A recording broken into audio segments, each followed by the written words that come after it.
everybody? Thanks for clicking on the video. Chris Miller got another pickup video for you. I actually didn't plan on posting another video before Christmas, but here it is the Monday before Christmas, and I'm posting a video. I have good reason for it too. Like my previous videos were talking about, you have to go out and actually find other ways to generate income for your video game collection, right? And we all know how to use eBays and Craigslist and Amazons and thrift stores and all that stuff. But one thing I want to talk about today, and I know I mentioned it in past videos, is we have something in here in Ohio called auctionohio.net or .com, whatever. It doesn't really matter. But they do online auctions, and they do them weekly. And it just kind of depends on what they have that week. But there's like 6 or 7 different locations that I know of around the city. And most of them are just warehouses, right? You go in, your number's on a box, and they give you the box, and you pay them, and out the door you go. But there's one place that I always look for, and I'm not going to give up my spot. I always look for it on the Auction Ohio website because I know when I go down there, it's not a warehouse. It's actually like an antique store, like a functioning antique store, and they just happen to be in the Auction Ohio partnership or whatever it is, like on the side. And they do a really good job. Their customer service is great. But I know every single time when I go down there to pick something up, to ask for other video games, because they typically have a box or two of games in the back that maybe they're waiting to put up, or like the guy was telling me, they had an N64, didn't have any games, but they had an N64, but it was missing the power cable and the AV cable, and they had ordered some online or something, and they weren't going to give it up without the cable, so I go down there, and I actually won an online auction. Let's start there. I won an online auction, and for some PSP games. Now, I don't have a PSP. I don't really have an interest in playing any PSP games, with the exception of Mega Man Powered Up and that kind of stuff. So actually, like I said, I won this auction. It was $7.25, and with tax and auction fees, I think it was like $8.54. So I got 5 PSP games, and they're still factory sealed. I don't know if it'll show up on the camera, but first game, NCAA football, 2010, and again, that's still factory sealed. Next game was NCAA college football, 2009. So that one's still sealed. You can kind of see the seams and stuff on the back there. All right, third game was Mock Modified Air Combat Heroes. Again, I don't know what any of these games are. It's still sealed, but the label, as you can see, the plastic is ripped like right there.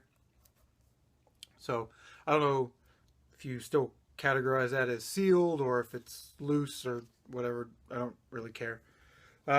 Fourth game was DT Carnage. It's like a combat racing game. Again, sealed. And the last game, which is the most expensive game, I was looking online. This game's sealed to sell them for like $25. Air Combat Joint Assault. Again, like I said, all those games were sealed, I guess with the exception of Mock or whatever. But yeah, I don't have a PSP. I don't really have an interest in playing PSP or anything like that, with the exception of Mega Man games, obviously.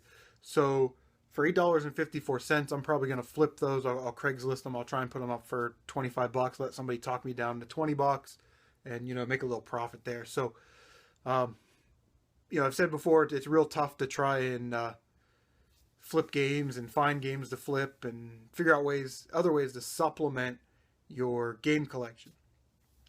So anyway, I'm down at the antique shop, and I pay for my stuff, and I asked the guy behind the counter. His name was Adam Rodriguez. He was a real nice guy. I said, hey, you got any more video games in the back? And he says, yeah, I got a box of them in the back. So he runs in the back, and he grabs a box, I don't know, about 2 feet tall and 2 feet wide. I look in there.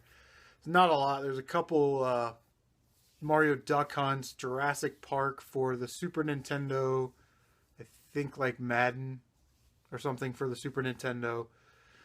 There's some 2600 games. I don't have an Atari 2600. I don't do Atari games, anything like that. But there was one NES game that I didn't have, and it was Bad Dudes. Now, Bad Dudes is not the rarest game on the planet. It's not the most expensive. It's not the most valuable. There's not like 24 karat gold or anything inside this cartridge. But I had this game as a kid. My brother and I, we loved playing this game. And it was kind of weird, but we'd play it. We wouldn't play like 2-player. We would play like I'd play a level, then you'd play a level or something like that. You know, that's the way we played it. But as you can see, I drug out some of my NES stuff to kind of put as a background here, and we'll throw Bad Dudes right up there. I'm not trying to complete an NES collection. It's just, in my opinion, too time consuming. There's too many games. There's too many crap games that you're just going to buy and never play. Certainly if I run across games that I don't have at Goodwill for $1.99, you're not going to pass those up, and neither would I. $2 for games that you don't have. I mean, that's a no-brainer. But basically with my NES collection, I'm just trying to collect the games that we had as kids. So cross Bad Dudes off the list, and my number one, believe it or not, most wanted NES game that I don't have is Ice Climber. You know, we had that game, like I said, when I was a kid. We had a great time with it, and I'd love to get that one back. Game's going for like $15 to $20 now. It's kind of ridiculous. So hopefully we find that at a thrift store. So I asked him, I said, what do you want for the Bad Dudes? And he jumps on the computer and starts pulling up eBays and Amazons. And I'm like, shit, right? So he throws me a $5 price on Bad Dudes. And I'm like, listen, you know, it's a common game. I really don't like to pay more than $3 for NES games, especially commons, when odds are good that I'm going to find it at Goodwill or a thrift store for under $3. And then in Ohio here, in Central Ohio, we have 2 big game conventions a year. Korgs, which is like at the end of May, the Columbus, Ohio Retro Gaming Society. And then there's an Atari Group Enthusiasts of Columbus, or whatever they like to call themselves. But that's at the end of August, so I'm sure I could have picked up that game cheaper. So he says $5, and I'm like, I don't know. So I start digging through the rest of the box, and they're Sega Genesis games. Some of them are loose, some of them are complete.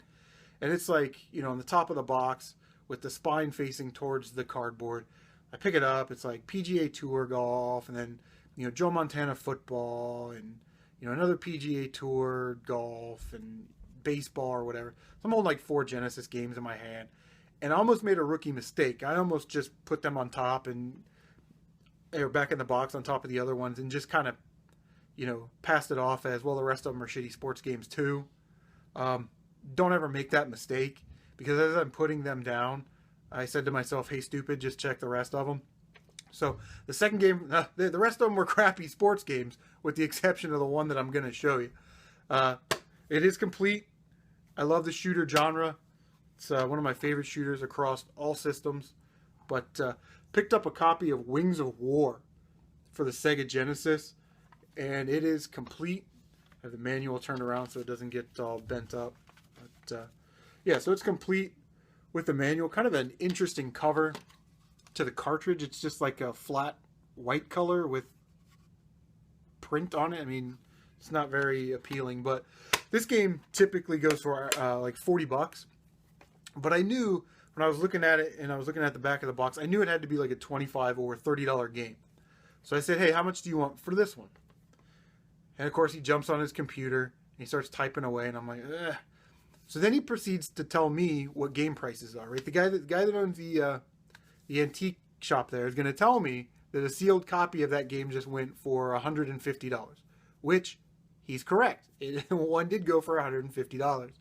But loose carts were going for like $25 or whatever. And he goes, well, how about $10? And here's a guy that gets it, right? It's Adam Rodriguez. Shout outs to you at the Auction Ohio down there at that antique store. He says this to me. He goes, yeah, I'll give it to you, you know, for $10, and Bad Dudes for $5, you know, for $15 for both. And that leaves a little bit of meat on the bone for you still, which, great. Dude, you get it. Thank you very much. That's the reason why I go down there. If for some reason I decide to sell that game, like he said, there's still some meat on the bone where I can make a little bit of a profit and maybe take that money and put it towards something else in my collection that I might want. But while we're on that topic of finding ways to supplement your collection, right? We all know, like I said, the big ones: Craigslist, eBay, Amazon, thrift stores, Goodwills, whatever, pawn shops. Start checking your antique stores. Okay, somebody might walk into an antique store, and if you're into like Coleco's or Atari or something that's older than the NES, you never know. The people that work there might consider that an antique, and they may take it into their store and try and resell it. Another way that you can supplement your income. Listen, you're going to the thrift store anyway.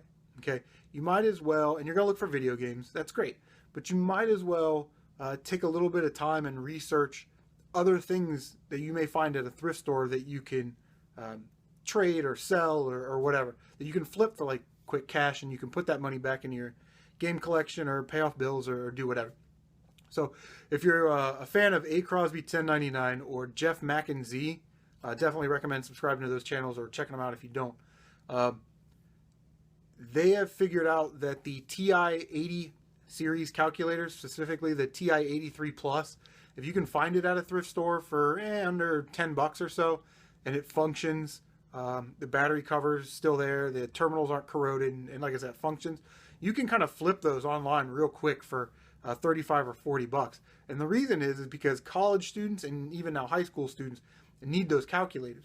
Those calculators, new in the package, are like $80 to $120, depending on which rip-off campus bookstore you go to. So students are always looking for ways to get, especially that calculator, for cheap, and they always resell pretty fast. Another thing that I do is, again, I always go to the electronics section. I always look at the electronics. I always look behind the display cases for anything that I may be able to flip real quick and sell. Now, I found this, right? It's just a 3.1 megapixel digital camera. It's even a generic brand, Digital Concepts. One in color, 1.5 inch monitor to preview photos. Wow, that's amazing. But it's still factory sealed, okay? Still in its original packaging. So, doing some preliminary research on this thing still sells for about $15. And I got it at a thrift store for, it was either $3.99 or $4.99. So, like I said, you're already at the thrift store anyway. Spend the $5, post that thing online, triple up real quick, $15, and now I can buy that copy of Ice Climber. So that's how it's done.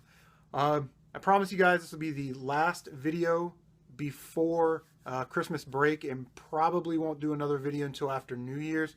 I want to thank you to subscribers. Got 5 subscribers now.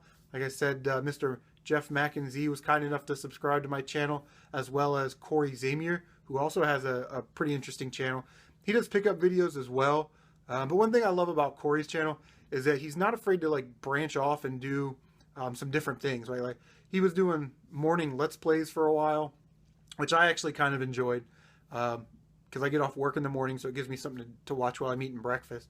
And he's doing like these thrift store quick hitter videos where they're just maybe like 5-minute videos of game hunting stuff, but he's doing top 5s. He's doing contests now. Cory, congratulations, past your 400 subscriber list, or 400 subscribers, so that's great. So I gotta go. Got things to do today, Christmas shopping and all that, because I'm one of those people that shops late. So everybody, happy holidays.